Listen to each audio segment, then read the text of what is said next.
que tu sais qu'Olivia est à fond sur ton mec? Wow. Non, tu délires. Tu dis n'importe quoi. Pénélope? Action. Roule une pelle à Olivia. Que la fête commence. Ouais. Génial. Carter, Vérité. quelles sont tes intentions envers notre chère Olivia? Il fallait que je trouve quelqu'un que je puisse attirer dans cet endroit avec ses amis. J'ai tout de suite su qu'Olivia serait une cible facile. Je vous ai amené ici parce que ça ne me dérange pas que des inconnus meurent pour que je reste en vie. À quoi tu joues? C'est pas qu'un jeu. Quoi que tu fasses, où que tu ailles, il te retrouvera toujours.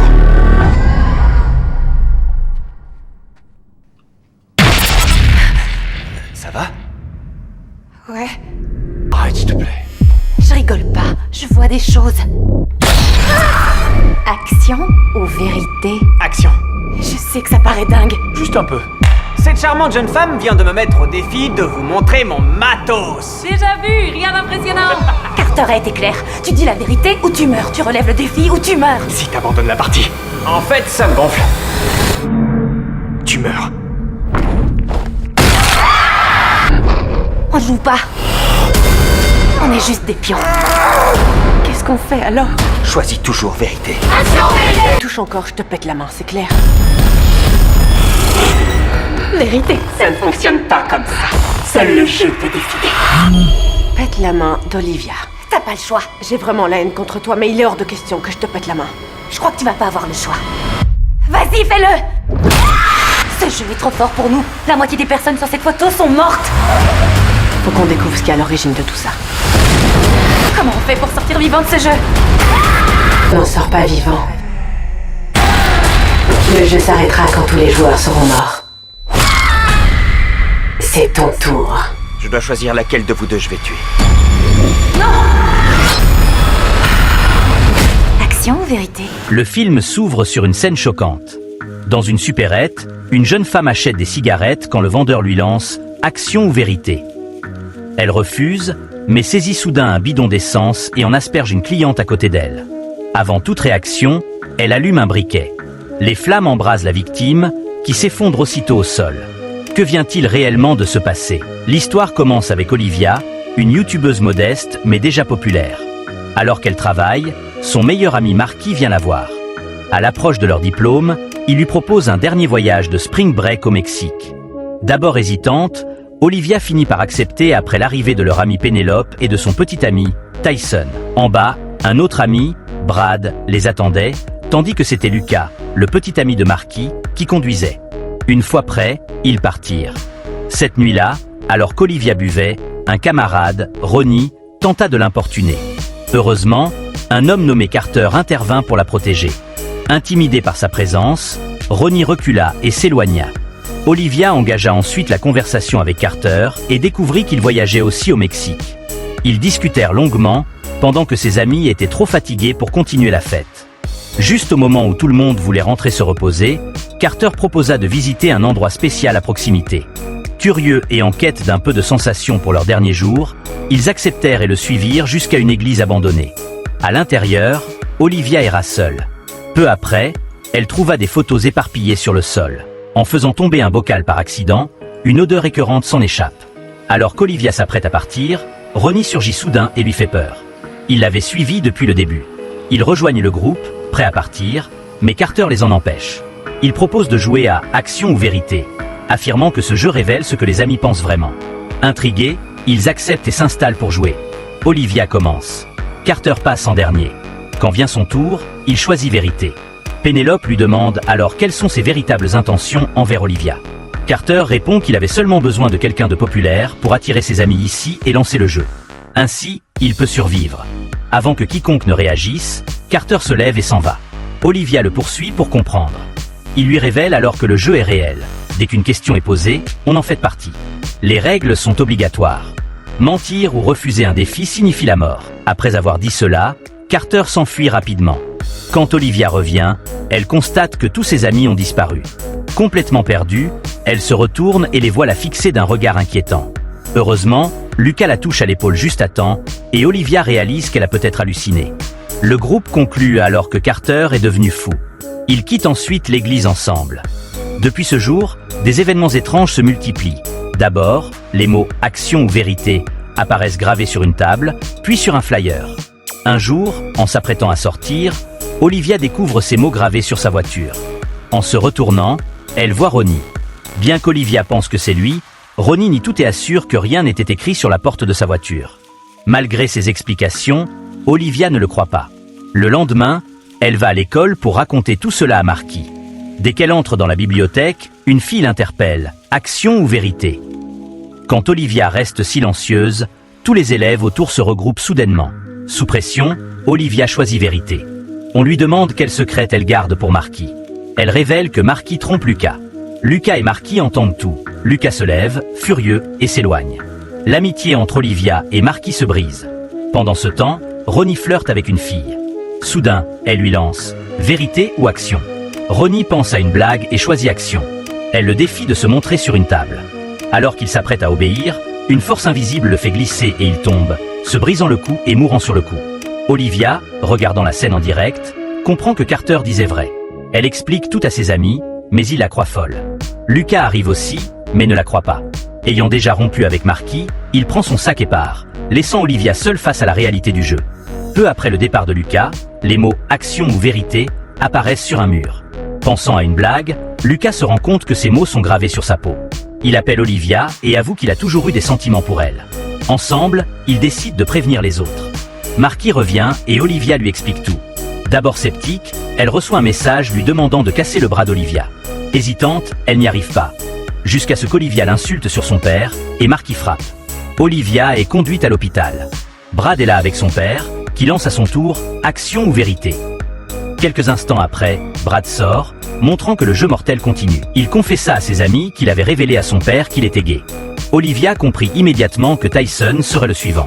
En plein entretien, la recruteuse lui demanda « Action ou vérité ?»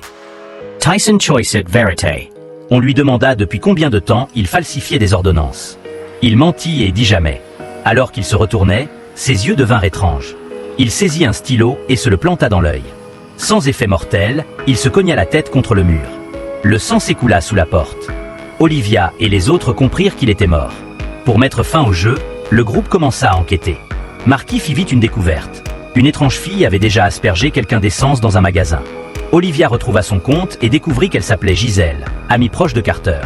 Elle lui envoya un message privé, espérant obtenir des réponses. Pendant ce temps, Pénélope voyait son reflet dans le miroir qui lui demanda « Action ou vérité ?» Elle choisit vérité, mais le reflet la prévint que le jeu ne fonctionnait pas ainsi. Peu après, Olivia et les autres remarquèrent quelque chose d'étrange. En sortant en courant, ils virent Pénélope sur le toit. Elle expliqua que le jeu ne lui permettait pas de choisir vérité. Son défi, avancer sur le rebord jusqu'à finir une bouteille de vodka. Le groupe paniqua et sortit des matelas, mais un portail fermé bloquait le chemin. Pénélope avançait déjà. Olivia conduisit sa voiture contre le portail. Pénélope glissa, mais fut rattrapée par le matelas, sauvée de justesse. À ce moment, Olivia reçut la réponse de Giselle. Suivant l'adresse, ils allèrent la voir. Giselle, l'air hébété, raconta comment tout avait commencé. Au départ, elle et ses amis étaient aussi allés à l'église et avaient commencé à jouer à vérité ou action. Pour rendre le jeu plus excitant, ils instaurèrent une règle. 2 vérités d'affilée imposaient ensuite un défi. À mesure que tout devenait fou, Carter commença à tout casser dans l'église. Quand le chaos se calma, ils partirent. Le jeu les suivait partout. Un par un, ses amis mouraient. À la fin, il ne restait que Giselle et Carter. Olivia demanda où était Carter. Giselle expliqua qu'il était parti trouver un nouveau groupe pour jouer, et qu'elle avait survécu seulement grâce à ça. Puis elle se plaignit. Si Carter avait amené plus de personnes, mon tour ne serait pas arrivé si vite. Un frisson parcourut Olivia. Giselle murmurait sans cesse « Je suis désolé, je suis désolé ». Soudain, elle sortit une arme et visa Olivia. Pénélope se jeta devant elle et fut tuée. Giselle, ayant échoué à son défi, fut possédée et se tira une balle. Plus tard, quand ce fut le tour d'Olivia, on lui imposa un défi avec Lucas. Ils cédèrent, mais Lucas avoua qu'il aimait encore Marky. En creusant l'histoire de l'église, ils découvrirent qu'elle avait été le lieu d'un massacre. Une seule religieuse avait survécu, Inès Reyes. Ils découvrirent qu'Inès était toujours en vie et vivait non loin de là. Olivia et Lucas se rendirent chez elle pour briser la malédiction. Une jeune fille ouvrit la porte et expliqua qu'Inès était sa grand-mère. D'abord réticente, elle finit par les laisser entrer lorsqu'Olivia lui montra les photos. Inès, qui n'avait pas parlé depuis 50 ans, écrivit ses réponses sur un papier qu'elle remit à Olivia. En le lisant, Olivia apprit qu'un démon nommé Calax hantait l'église. Il avait été scellé autrefois, mais une religieuse l'avait libéré par accident, provoquant un massacre. Olivia, choquée, demanda comment Inès avait survécu. Cette dernière donna un autre papier à Lucas. Seul celui qui avait libéré le démon pouvait le sceller à nouveau. Il fallait répéter le rituel 7 fois, placer un sacrifice dans un bocal et le sceller à la cire. Quand Olivia demanda quel était le sacrifice, Inès ouvrit la bouche. Elle était la religieuse qui avait libéré Calax, et son sacrifice était sa propre langue. Malgré la barrière de la langue, Olivia et Lucas rapportèrent le rituel à Brad. En le lisant, ils comprirent enfin la vérité. Ils devaient retrouver celui qui avait brisé le bocal, Carter. Pendant qu'ils en discutaient, le père de Brad fit son apparition. Comme auparavant, ils n'échangèrent que quelques mots avant que la radio de police ne lui demande « action ou vérité ». Olivia et Lucas ayant déjà choisi vérité, Brad n'eut plus qu'une option, action. La voix ordonna à Brad de voler l'arme de son père et de le forcer à se mettre à genoux. Terrified, Brad obeyed. Mais un autre policier le vit et tira dans son dos. Brad mourut sur le coup.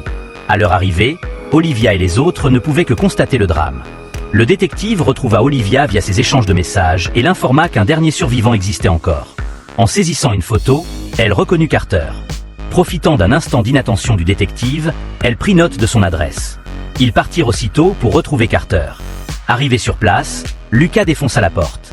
Olivia lui expliqua qu'il devait revenir à l'église pour mettre fin au jeu. Carter crut qu'il s'agissait d'un défi et pensa que le jeu l'avait piégé. Soudain, profitant de leur distraction, il attaqua. Heureusement, Olivia sortit une arme et le stoppa juste à temps.